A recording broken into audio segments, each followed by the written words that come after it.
Hello, good evening everyone. So we're live. Parang Are we hindi na live tayo na? sanay. Oh, parang hindi na Parang hindi tayo sanay na magkasama. nakakapanibago. So magandang gabi sa inyong lahat, to those who are joining us. Tonight, baka naninibago kayo, it's not a Monday. But we're here, we're live. And We're of live. course, Yes. palakpakan naman dyan. And we're very excited to see all of you and to be, to have this episode with our special guest for tonight. Yes, but before first, that, before that, syempre kasama Erap. natin si Doc D si Attorney E, dito sa Usapang Ed. Ayun. Okay. Naidaan din. Okay, so last June 26, we had an episode. Unfortunately, I was alone. So it was Usapang D. Oo nga that's my fault. Nawala si E. Wala So we ako. were with the Reading Association of the Philippines and we were with Dr. Leonor Diaz and Dr. Frederick Perez from the Reading Association of the Philippines. And we talked about reading. At ano ba talagang problema natin no, tungkol sa literacy level sa Pilipinas. At one of the things na talagang sobrang nalungkot ako dun sa session na yon was that when it was said that there is an NBDB study that actually stated that about 50% of our youth, no, there was an age level that they mentioned, actually do not read except textbooks which are school required. Diba? Parang sabi ko, so hindi pala talaga tayo nagbabasa. I mean, other than, of course, your K to 3 reading. After that, parang hindi pala nagbabasa. And it was an NBDB study that they were citing. But that was last June 26, segue to the session Tonight. to the episode tonight. Oh, what are we talking about tonight? Nagkataon dati siyang chair ng NBDB. Yeah. Nagkataon lang, hindi sinasadya. Okay. So sino ang guest natin tonight? Okay, so tonight we have a very special guest. Talagang nag-level up na itong Usapang Ed with our very special guest. Is the current chairperson of the Commission on Filipino Overseas. Of course, a seasoned journalist, media executive, and public servant. He brings decades of experience in both government and media. He previously served as chairman and CEO of the Manila Times and was appointed by President Marcos in 2024 to lead the Commission on Filipino Overseas, continuing his advocacy for overseas Filipinos and nation building. And of course, our special friend. Let's welcome for this episode, Secretary Dante Klink. Thank you, Attorney E and Doc D. Mga nanibago ko sa mga names nyo. So, showbiz. Showbiz. Chair Klink. No, but your NBDB study, let me just sing it lang. No, because it was commissioned when I was there. Yeah, you're right that the learners are not reading books outside of textbooks. But there's also another part of that study, which was commissioned to SWS, by the way, that said that the Filipinos were actually willing to read. So the biggest problem was access. So for that, we needed to address a number of things, such as yung supply or capacity ng mga book publishers. But that was an interesting and eye-opening survey of SWS. Yeah, that's true. That's very disturbing, no? Yeah. The Filipinos, I suppose, if the learners specifically are very willing to read. It's just that there were not enough reading materials, right?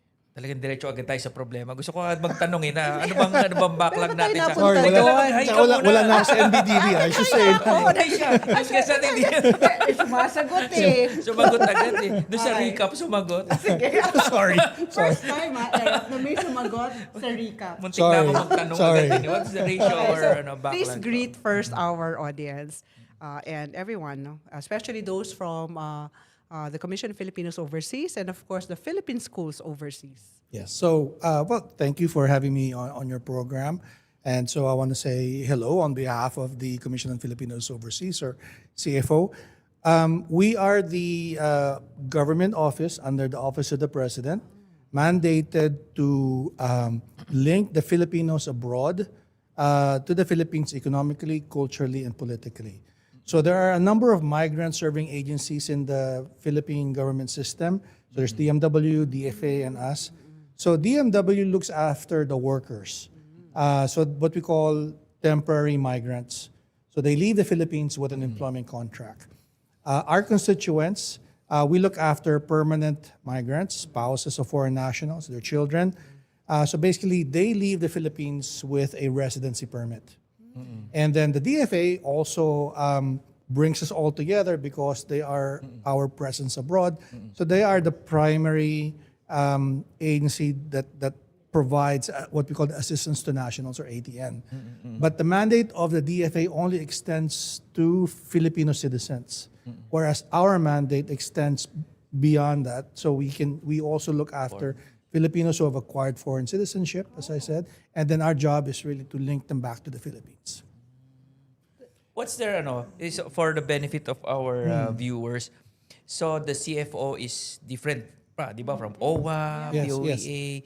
So, but are you attached in any way to these agencies? Or No, you're when they independent were directly? talking about the forming the Department of Migrant Workers, the CFO was among those agencies that was considered.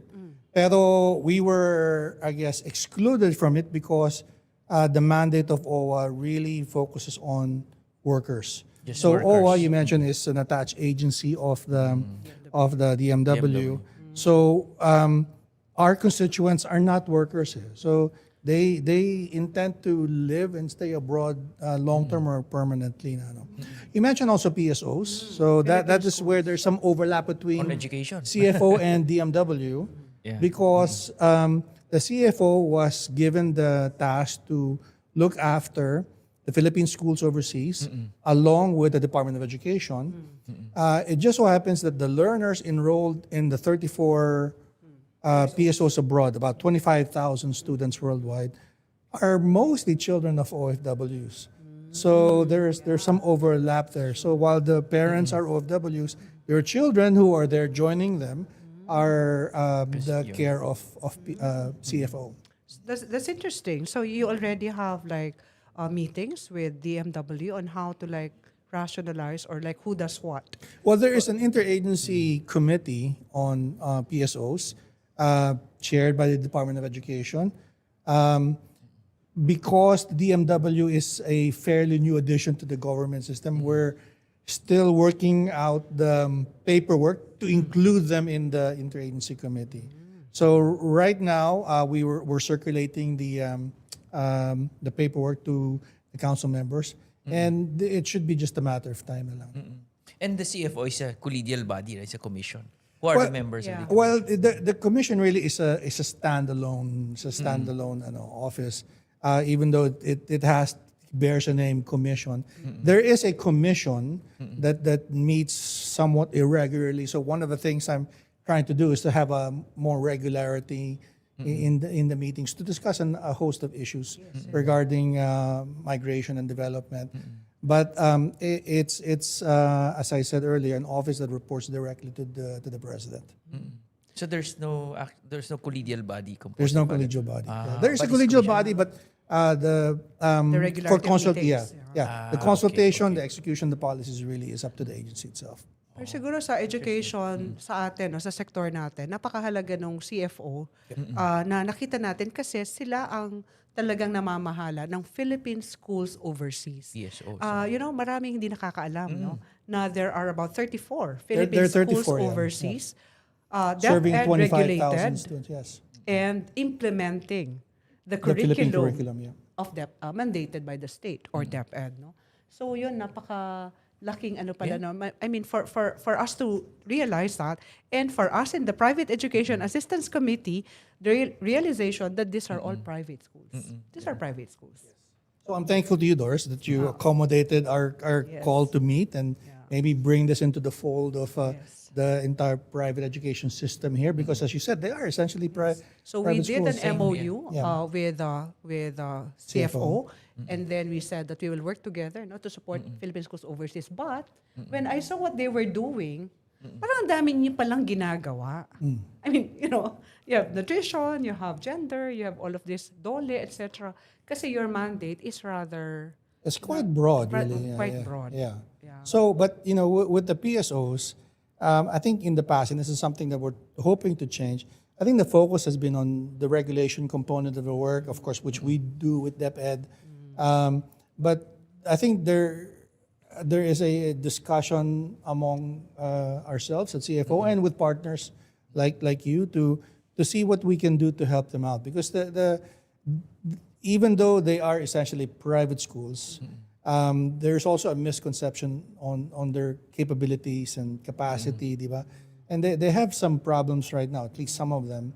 If I may share, in Saudi Arabia, for instance, Saudi Arabia has a Saudization policy, as does some of the other Middle Eastern countries, which imposes additional operating costs on schools. And in Saudi Arabia too, there have been new levies imposed on the OFWs there that also impact on their ability to pay for education, for quality education. So these are some of the issues that we're hoping to help them with. So you serve as the secretariat, of that. Yes. What's that? Is that the The Interagency Council. interagency, and DepEd is a member. The chair. The chair, and, sila ang yes, chair. yeah, and then So- we're the secretariat. So basically, you perform the function of DepEd here as to We're like, local schools. I think a good regulator. analogy I heard in the past, we're like the district Like a regulator superintendent. of the PSO. like a district superintendent. Yes. For all Philippine schools overseas. That's right. That's right. Pero yun kasi yung palagay ko hindi masyadong naiintindihan ng marami, no? Parang sino ba ang estudyante sa Philippine schools overseas? Bakit kailangan ng curriculum nila ay yung curriculum ng DepEd? Okay. So because the parents are workers, they're abroad for a limited time. So pag uwi nila dito sa Pilipinas, of course, the main motivation is yung smooth transition ng mga anak nila into the Philippine educational system. So, syempre, pinaghirapan nila yung pambayad nila sa tuition. Pagbalik nila sa Pilipinas, kung grade 7 sila abroad, ayaw naman nilang i-downgrade to grade 6 or grade 5. They want to have... Para seamless. Seamless yung transition. And then, of course, I think this is an aspect that we're only now giving more attention to. Hindi ko din ito naisip nung una, but now I'm getting more appreciation for the fact na yung existence ng PSOs parang nakakatulong din dun sa tinatawag natin mga social costs. Kasi di ba yung mga OFWs natin are abroad, separated sila sa mga families na dito. PSOs play that crucial role in keeping families together. Yes. And so I think this is also the rationale why we need to do more, CFO, and maybe along with other partners and other government agencies, para makatulong sa kanila, because without this, yun na nga, magkakahiwalay na naman yung mga pamilya ng OFW. So yun actually ang very striking sa akin, no, in our first meeting, na dahil yung Philippine schools overseas serve that purpose, no? Kesa magkahiwalay yung magulang at yung mga anak, dahil nga usually ang factor dyan is saan mag-aaral. Yes. Yung mga bata para seamless pagbalik sa Pilipinas, yun ang nire-respondan na need, no, ng Philippine schools overseas. And of course, kung sila ay single tapos doon na sila nagkapamilya, doon din. They also cater to that. Pero ang additional burden ng Philippine schools overseas, and I heard na from the schools I discussed it with, no, some Philippine schools overseas, I even visited some in Dubai. Meron din kasing mga requirements yung host country. Yes. Sa parang on top of DepEd regulation, kailangan sumunod sila. Yes, certainly. 'Di ba? Kasi Sa kung nandun ano sila ang mga ano ang mga requirements. And do they find that difficult? They do, but that's just the reality ng situation nila. In the Middle East, for instance, some countries require you to teach Arabic.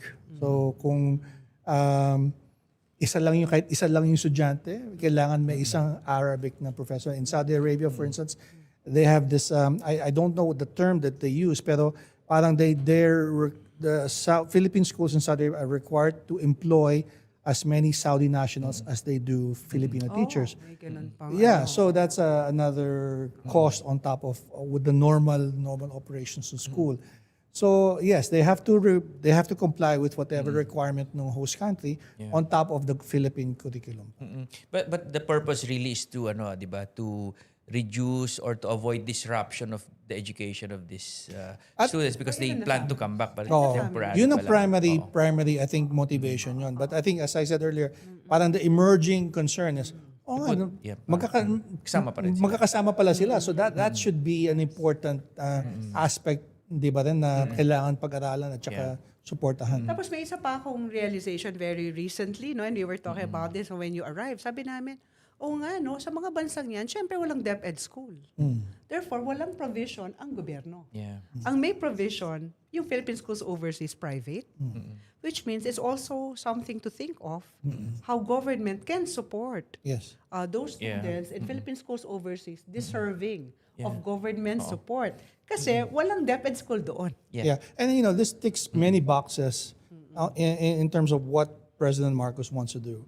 He wants to, of course, improve the quality of education, and also he wants the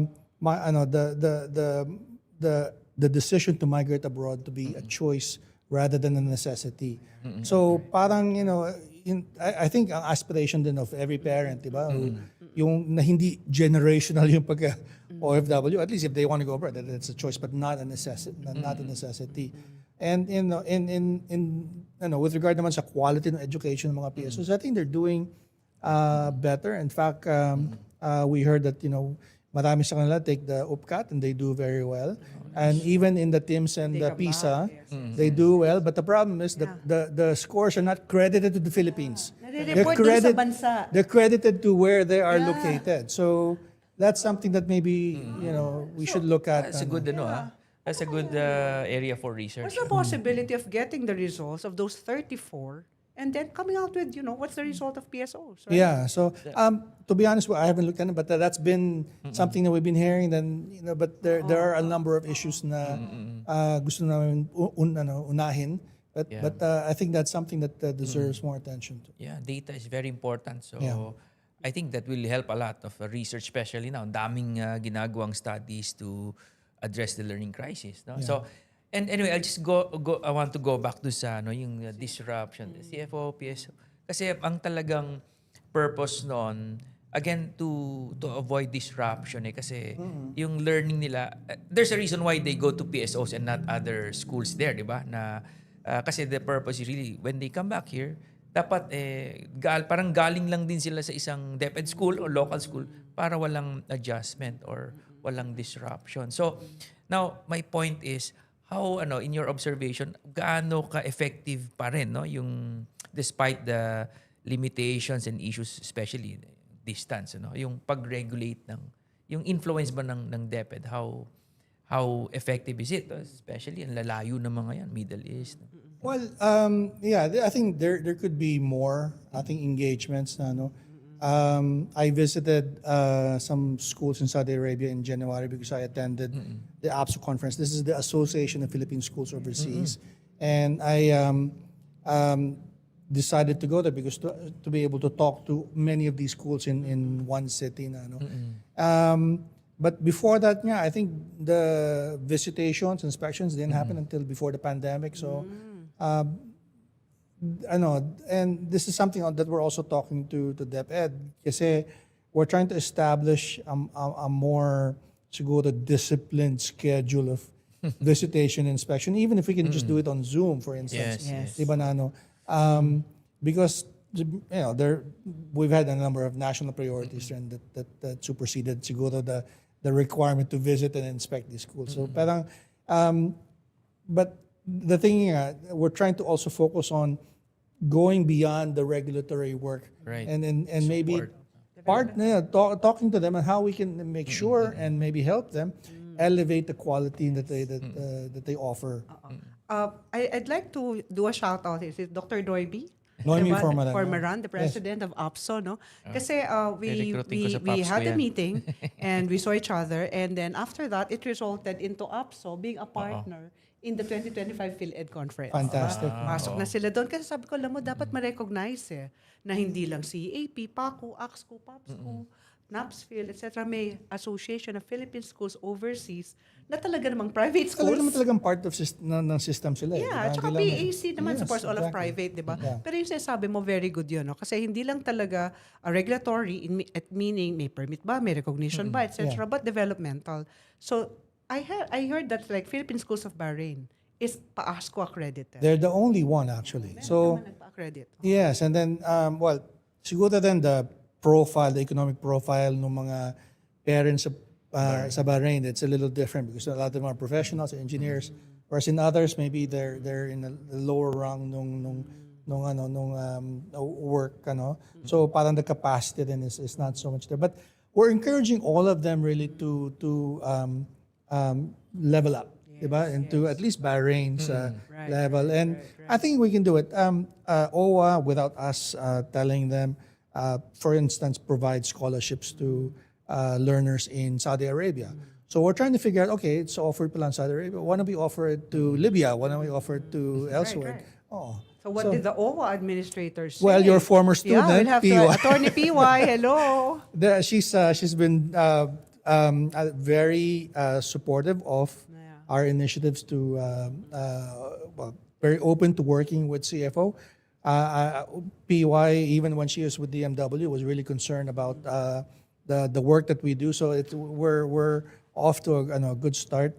Of course, she's settling down, and she has a proposal in her office that she's looking at. So hopefully there will be signing that MOU. Pula kami MOU lately. Yeah, hindi kasi medyo chinechempohan ko rin yan si Attorney PY, no, because I know very very new yung appointment niya sa OWA, but that's really something that I think is a possibility, no. How do we support the children of OFWs who are enrolled in Philippine schools overseas? Yeah, and you know what I like about her? She's so creative.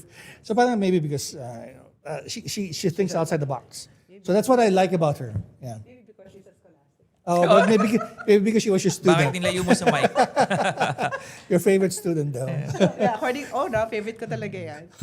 I want to ask naman about the teachers. I'm curious, paano sila, saan galing yung mga teachers?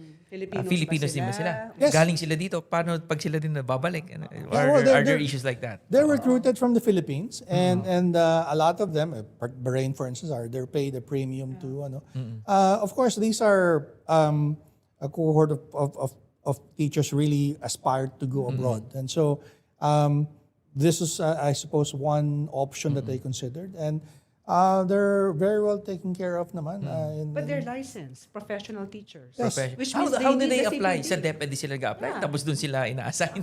Paano nga? To be honest, I don't know the nitty-gritty, but from the people I have Kasi met, private yun. they were recruited from schools here in the Philippines. Okay. So, okay. Ang worry ko lang doon, baka mamaya may mga... But they need the LPT also. Do they, They need the Tsaka ano ba yun? May CPD. mga agency pa? The mga same pagdadaanan. requirements that are required by Filipino schools here teachers. are also required of the teachers. Kaya lang, how do they apply there? Yun ang Yeah, well, I think most of them go are there. recruited because recruited. Philippine teachers are in demand. One of the things that we look after J1 visa holders, and the U.S., for instance, has been recruiting a number of our teachers also to teach in the U.S. And but iba namang usapan yun, ibang issue naman yun. But our teachers are very good. In the ones we met in the Middle East, a lot of the foreigners working there, like the Pakistanis, the Indians, some of them, if they're allowed, would like to enroll their children also in Philippine schools because the main draw is English. Magaling daw magturo ng English yung mga PSOs. So not something that they may get in the local schools. Of course, there's the British school, the American school, but I guess the PSOs, because they're mainly offered for the OFW families, they're more affordable compared to these other schools, international schools. But where exactly are the PSO? So we're very familiar with the ones in Dubai. Where else are they? There are a lot spread across the Middle East, but the nearest to the Philippines is East Timor. The newest one is in Cambodia. There's in Europe there's Greece and Italy. In Africa there's Libya. But most of them are in the GCC. So you think we need more? I mean, Filipinos Laki are ng all over the population. place. Yeah, all over the You're right. I mean, I think we do need more. Except, of course, these are just like the private schools here, private initiatives. There are some schools in the Middle East that were created through the initiative either of the embassy or the Filipino community, or maybe a behest of a royal family like in Bahrain. Gave land to the school. But elsewhere, one of the main requirements, for instance, in Thailand, they've been trying to establish a PSO in Thailand. A lot of Filipinos in Thailand also. Pero one of the requirements yata is for them to own property. So that's been difficult for them to raise that money to buy their own land. And obviously, siguro inisip nila ayaw nilang palipat-lipat yung school or fly-by-night yung school. Diba? So dapat merong permanent address man lang yung PSO. That's why I'm thinking, alam mo, ano yan there's really a public interest component, di ba? Of course, Kasi I think so, yeah. our country is really very important. So dapat merong at the very least may partnership with government. No, like Dory said, hindi talaga sila naiiba sa private schools. Pero nagkataon lang andun sila abroad. Kaya lang since andun sila, hirap. Yeah. Kasi like you take for example, dito sa atin, foreigners, when they establish their schools for their citizens, talagang well taken care of. And they apply for a franchise. It's exclusive to them, di ba?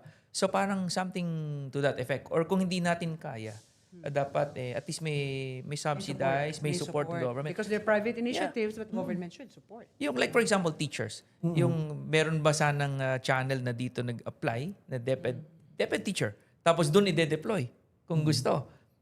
'Di ba? Kasi kailangan din talaga doon may teachers Kasi. Yeah, pero Right now, these are all private initiatives, right? Yeah. And right now, the model of support of government is via vouchers. via voucher. And But the subsidies. students yun, no? Yeah, and even for teachers, teacher salary teachers, subsidy, oo. Yeah. na pwede PSS, nating yeah. i-explore for Philippine schools overseas. Kasi, naisip ko lang, Klink, no, and ERAP, kapag walang magandang Philippine schools overseas, maiwan ang bata sa Pilipinas. Yeah, Exactly. pag bumalik siya, Hindi, or maiwan bata. siya. Oo, maiwan sa siya. magulang, nag-abroad, maiwan ang bata. So, nakuha nyo na ba yung data niya na ang dami kasing migrant workers, right? How many % of this have children who are in Philippine schools overseas? Or do we still have a majority of the children here in the Philippines? That I don't know. I know that there are data has been really the shortcoming of all this. The official government statistic says that there are 10.7 million Filipinos overseas Working? altogether. Altogether. So 62% of that are people who fall are constituents. These are the permanent long-term migrants, even the undocumented, because if you're undocumented, you're there long-term, obviously. But the rest, the 30-something%, are the OFWs. And of that number, 30% of 10 million. yes, so it's That's just 3 million. yeah, quite almost 4. Okay, 4 yeah. million. And then, So, but we don't know how many of them have children. kasi pag kinuha mo yung math mo, kung 4 million yun, at 25,000 lang ang total mo ng PSOs. There's marami pang di nakaka-capture. Oo. I'll give you- In other words, yeah. maraming mga bata na anak ng 4 million nandito sa Pilipinas. Who either study here or don't go to school at all. In East Timor, and this is maybe to complicate things further, we have an accredited Philippine school in Dili. But the embassy there, the Philippine embassy, told us there are 6 schools operating in East Timor bearing the name Philippine School. So our task is to reach out to them. Baka maybe we can formalize their usage of the name and maybe allow us to regulate. Are you really offering the Philippine curriculum? Diba? Are you following the standards of Ano naman pangalan lang nila yun? Marketing lang nila. Philippine School. Because apparently, the word Philippine School carries a marketing, But they're not part of the 34. they're not part of the 34. As a matter of fact, that regulated by DepEd. That's right. And with then- either permit or recognition, right? That's right. But, reaching out to them to see, what are you offering and see, do you comply with our standards? Ganyan, diba? In Bahrain, you mentioned Bahrain. Bahrain is probably one of the better schools we have in the entire system because they're, as you said, PASCO accredited. There's, I think, another school there that's owned by Filipinos, but it's really more of an international school setup rather than a Philippine school na international din. Marami pa tatrabahuin. Marami pa natabo, marami tabawan. Kasi ang ibig mo sabihin, pag Philippine schools overseas, ang bottom line, they are implementing the DepEd The curriculum. DepEd curriculum, K-12, and of course, whatever the host country is similar. But basically, the K to 12 curriculum. So may permit or recognition May permit. ng DepEd. That's right. May LRN ng mga May LRN.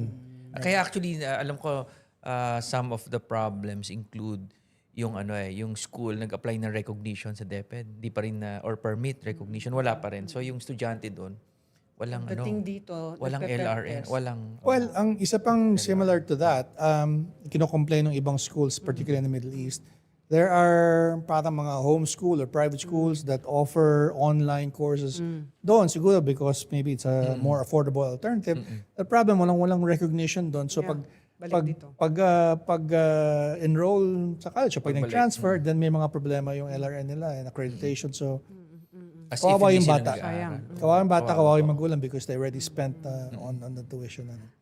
So the CFO make that, diba? Parang how do we make that campaign? Na parang all Filipinos overseas, if you intend to you have children and you intend to enroll them, make sure that you go to recognize Philippine schools overseas, right? Well, to be honest with you, we haven't made that campaign yet. Kasi but we're looking at it. There are a number of problems kasi even within the existing 34 schools.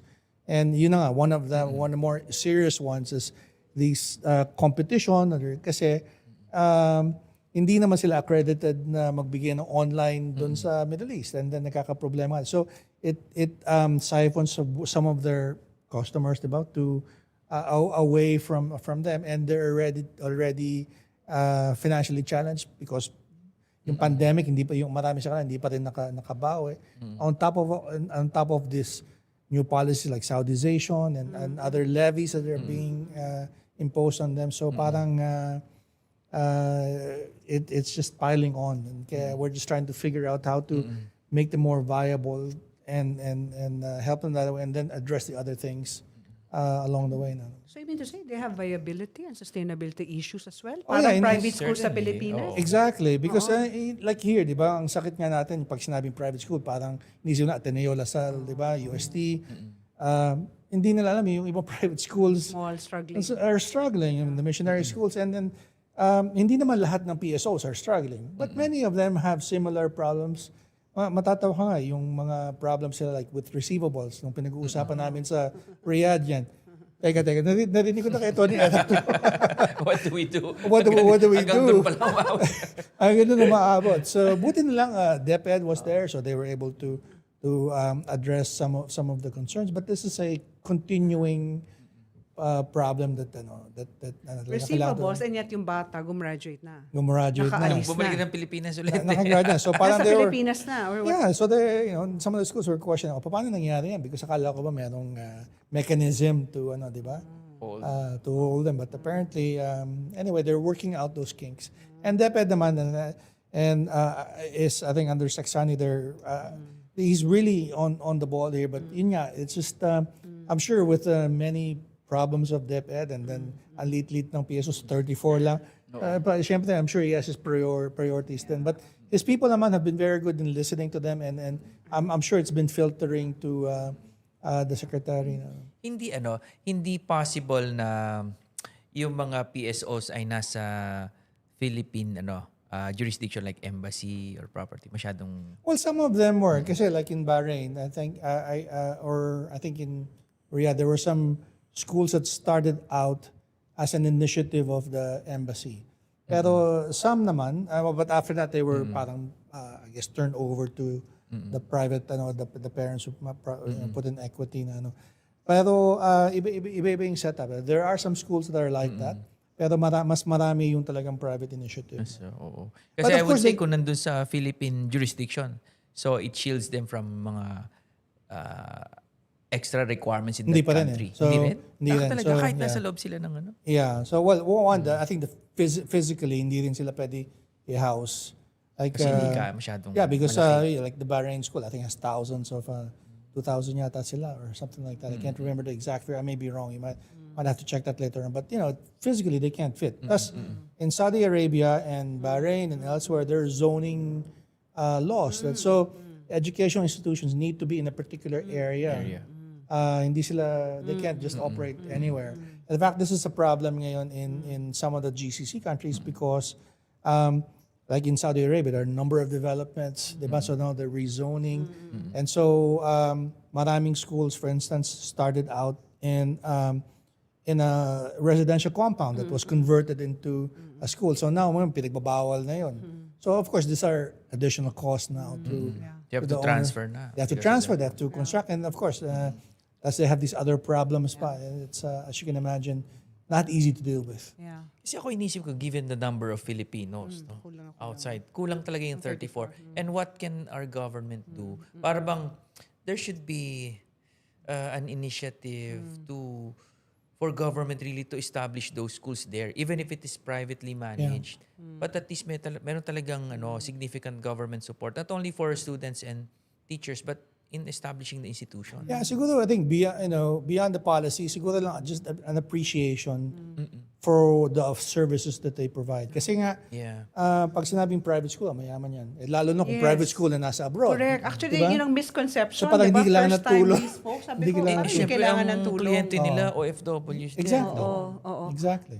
Yeah, pero now that we're talking to, say, for example, OWA and the DMW, as a matter of fact, na siguro, pag nakita natin na migrant workers, where are they, etc., and then, number of children, etc., and then kayang mamap eh. Yeah. Ilan bang Philippine schools overseas ang talagang pwedeng kailangan natin para merong provision na at a certain percentage, so I don't say 100% provision, no?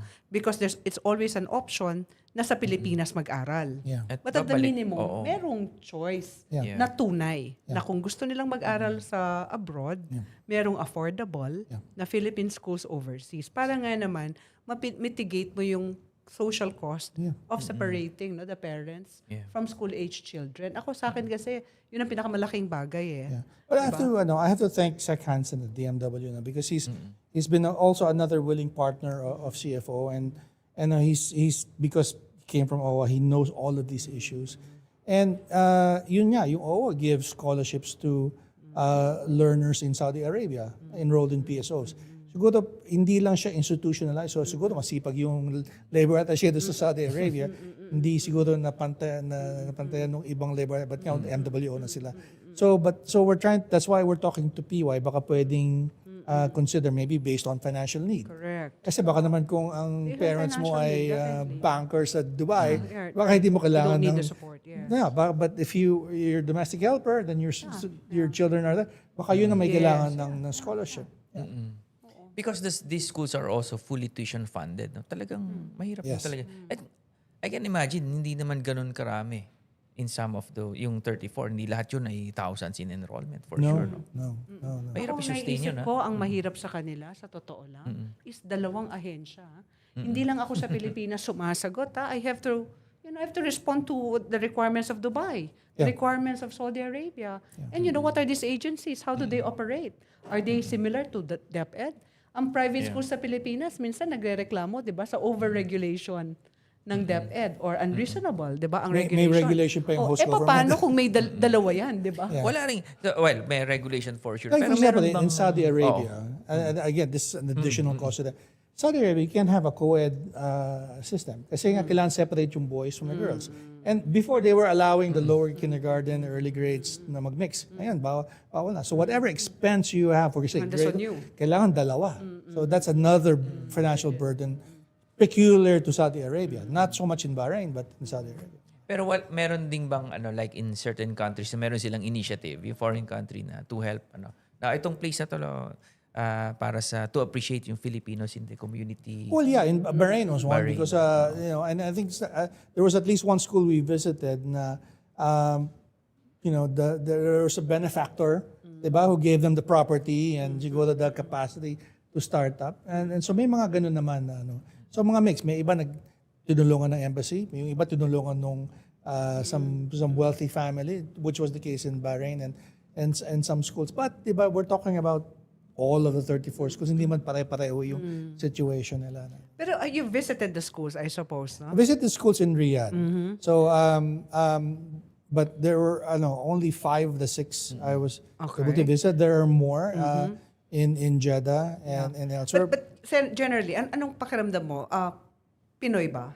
Oh, yes. I mean, yung itsura ng eskwelahan, yung kultura, how it is run, the general, Yeah, well, the atmosphere, the first school impressions, culture. first impressions, yes. But of course, we were like, rushing through 5 schools in a day because that was the only time that I had. But yeah, the first impression, Pinoy. But there are some peculiarities. Yun nga, Saudi Arabia, nakahiwala yung boys and girls, hindi pwede mag-mix. And of course, there are other things that they have to comply with the host government. But essentially, yeah, Pinoy yung mga teachers, Pinoy yung mga students, and in my dealings with all officials of APSO, pareho sa mga problema ng private schools. Parang narinig ko na lahat yan. Parang familiar yata, binabanggit nyo na. Yeah, we want to reach out ng POP school, ang ating Parang POP nung school. officer ako ng POP school, sabi ni I-recruit Klink, na namin narinig ko yan. na yan. We want them to be part of POP school. Yeah, so I think mas reach out, bagay sila sa POP school because yung mga members ng POP school may mga basic schools That's the may one basic. that can absorb them. That's the Kokope Association that can bring them all in. Yeah. Oh, Pin-remote ang POP Pin-remote ang school. POP school. Dito Hello, pa, in live, in live. Dr. stream. Royce Shout out to Dr. Torres, Royce. to the president. Dr. Yeah. Royce, we will arrange the meeting soon. This is interesting. Ako, I'm very excited that finally we have the Association of Philippine Schools Overseas working with the PAC for the PhilEd conference. We're working with you, not just for the database, no, but also for, like for example, some webinars on quality assurance. No? Yeah. Kasi Are they eligible for subsidy, ESC? yun ang sinasabi ko kay They're also Klink, no, na students, kailangan pag-isipang mabuti yan. Kasi yung ESC participation is anchored on PAC certification. So if they will go through certification, will they also have slots for ESC? Because ang ESC, di ba, service contracting, dahil ang gobyerno hindi enough ang provision, kaya iko-contract mo sa private. Dun nga sa bansa nila, walang provision ng DepEd. Wala. So does that not justify na pwedeng magkaroon sila ng slots? But of course, they will have to check on the eligibility of the students. Anak ba sila ng mga overseas Filipino workers na domestic helpers or those with income levels which are, which necessitate government support? Lahat yan. Pwede nating pag-isipan. Doable. Filipinos pa rin yan. Oo. They need help. Tsaka yun na nga, lagi ko ini-impress sa kanila, private kasi kayo. In other words, hindi kayo DepEd schools. Hindi sila public school, yeah. Diba? Pero dahil walang DepEd school, baka pwede talaga kayong isupport, lalo na kung, qualified yung mga bata. Kasi ang option ng isang magulang na hindi ko yan ma-afford, hindi ko dadali ng bata. Yep. Maganda yan. Maganda explore. So I think budget lang din ang as long as there's budget. Or yung CFO, maging aggressive sa advocacy. Yung CFO, ikaw talaga yun. Ikaw Secretary Klink. Kaya puputin mo. But I'm glad that Let's you were take so advantage, open to partnering with us. And I think what encouraged me also that I think you mentioned na nabanggit din sa iyo ni Sexani na to look at the PSOs and even as far back as Brother Armin was already into as far back as Brother Armin na narinig ko rin, sabi ni Yeah. Brother Armin, alam mo ba, we have Philippine schools overseas, Yeah. they're also private, baka pwede natin silang tulungan sa quality assurance to make sure that they're compliant with DepEd standards. Yeah. Sabi ko, pwede talaga yan. So now I think the stars are aligning. We can probably do Pwede something natin- about it. Oo, Yeah. pwede nating pag-usapan yan. Okay. And we're just very happy that the CFO our chair also was the NBDB chair. And the NBDB POP chair school, and no? POP school. He segued from the previous episode. So I think stars are aligning. I hope we can do that within this administration if possible. Yeah, dadagdag yung mga workshop mo because I thank you also for doing that virtual talk kasi nga It's the same problem. sabi ko yung pinag-uusap tinatanong doon yun din na sinasagot mo dito. Oo. Same problems they have. But I found out that they attend some of the online events of the PAC and even the PhilEd conference. Si Dr. Noemi Noemi Formaran. attends pala. Sabi ko, i-promote mo na. Diba? Kasi nga, you're one of us eh. I mean, sa akin, sa at the minimum, your logo is there. So there's a recognition from the entire sector that you actually exist and that you're private. Yeah. Okay. So, promote daw natin ang ating mga events. Ikaw na. Ano ba yung pinapakita ka sa akin kanina? Pinapakita ko lang. Pinapakita ko yung sa CAP-NCR. Yeah. Nakakatawa ang Catholic Educational Association of the Philippines, NCR. That's Monsignor Glenn Relucio. No? Thank you for the invite. They invited Usapang Ed to the CAP-NCR. First time we're doing this. Live, We will no? go Doon, live we will in go front there. of an audience So dadali natin during the to. CAP-NCR assembly. Dadali natin ito. O pwede ba mag-pitch? Baka maybe Yeah, one of yes, the of course, future of course. Usapang Ed, we can have see Dr. Noemi or somebody from APSO to ano. Yes, Yeah. yes. I think it's better that, you hear it from them From directly. them, no? Yeah. Oo. Yeah. That's true. But we can actually go online. Really, it's not Yeah. a problem, even if they are. Her school is in. Is Uh, she Dubai? Dubai Bahrain. school. Bahrain. Yeah. And siguro, Secretary, maybe can also tell our viewers where they can find more details about the PSOs, the CFO, any problems. Meron ba tayong ano ba mga platforms usually? Facebook page, social media page of CFO Oh or yeah, PSO website? we have a website www.cfo.gov.ph. We're also on Facebook, ano. We also have other social media accounts. Just look for the Commission on Filipinos Overseas, and our accounts will pop up. Oh, yun. So, those who are interested to know more about the PSOs and the Commission on Filipinos Overseas, please check their social media pages and the website, no? So, what Nakakatuwa about kasi what? pag sinasabi natin na itong ating mga Filipinos overseas, ang mga bagong bayani, no? Para sa akin, oo nga, tulungan naman. Supportan natin. No? We just don't pay lip service. Yeah. Let's support them so that we mitigate the social costs of the families having to be separate from each other because you have the parents working abroad. May social component din. Oo. Parang bigat pala ng trabaho ng bigat pala CFO, ng no? trabaho Hindi nito, ko- kaya pala namuti yung buhok niya. Namuti more. Yeah. So, what else? Follow us daw. Follow us. Usapang Ed. Sabi ni Lolo. Follow us on Facebook. Subscribe on our YouTube and our Spotify. Baka si Secretary merong pang gustong sabihin na hindi natin na-cover because we don't have much time. Lagi, ang bilis ng oras, ano? Okay. One hour na Pag yun. seryosong usapan. Oh, nga, but seriously, I want to thank both of you for inviting me because I think we need to do more just letting people know about CFO and what we do. And I was teasing, di ba kanina, when we started, nung I was appointed to this office less than a year ago, but in late October, I mean, congratulate. Tapos yung pangalawa says, ano yung CFO? But I think, I'm fortunate naman that the people there are very professional. Some of them have been there for a couple of decades or more, and so there's a lot of institutional memory, and they're very diligent in what they do. And they're dedicated to helping the PSOs, and yun nga lang, baka we need to recruit other partners pa or let other partners know that they You exist. just had your anniversary, right? You Yes. celebrated your Our 45th anniversary. 45th anniversary. And when I saw all the partners, PNP was there, Dole, DepEd, GMA7. Yes. I mean, there were so many people there. It's been a working busy with 10 CFO. months, so So happy naman susunod na kami. yung Happy naman kami na naging partner susunod na kami. yung Pepa. Naging partner Hindi kami. naniningil na. Naging partner Singil ka. kami. Tsaka kami, Paps ko. Oo. Alam mo, Sa mag-MOU APSO. sign ka sa kanila, meron ka ng recognition. Joke lang. Sabi ko, wala pa kami nagagawa. Na-recognize na kami na partner. We're just so happy to But be- we're seeing all the Philippine schools overseas on July 29 Yes. at 3 p.m. We have an online webinar to talk about the PSO's system developed by Raxo City saan pa ba? Right? So we have now a system that will connect to the entire enterprise information system of all the private ed schools in the Philippines. Teka, ako rin, napasingit din kasi. Nabanggit mo ang Raxo.